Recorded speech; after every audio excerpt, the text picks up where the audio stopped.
స్తంభాలు వేసుకునే కాడ తీసుకొమ్మిందంట. నదిలోకి తీసుకుందంట మాయమి అయ్యా. ఆయన 6 నెలలు తపస్సు చేసినాడు ఆడ, ఇక్కడికి రాకనే.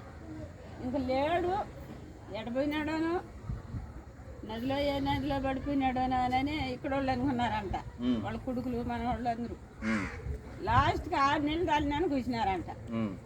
వచ్చి ఆయన అంత రాయ ఉన్నాడు అసలు వచ్చి అసలు శిలది ఆ శిలకొచ్చి ఆడబెట్టి నేను ఏమన్నా కాడ ఇమ్మను ఊరు తిరగట్టుకోమను, నేను పై పక్క ఉంటాను, ఊరు తూరు పక్క ఉంటుంది అని చెప్పినారు. ఆమె నీ వాటలు చెప్పినాడని పెద్దవాళ్ళకి పోయి చెప్తే రాయేసేదే ఎడిచిబడి నిలిచేది అన్నాడా.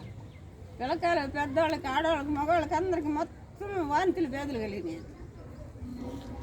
ఆమెను చదివినారంట. నన్ను ఈ వాటము పరిష్కారం చేసినారు మీరు, ఈ పరిచయలుగా నేను ఇయ్యే అని అంటే అప్పుడు దండం పెట్టుకొని రుక్కొని అప్పుడు తిరగట్టుకున్నారు. తిరగట్టుకున్నాక పిల్ల పాప అందరూ బాగున్నారు. ఆయన ఇక్కడ నిలిచినాడు, ఇక్కడ దేవస్థానాలు అయిపోయినాడు పాపయ్య గడ. మళ్ళీ వెంటనే మళ్ళీ మనవడు కొడుకు ఇద్దరు ఆ పక్క ఉండేవాడు.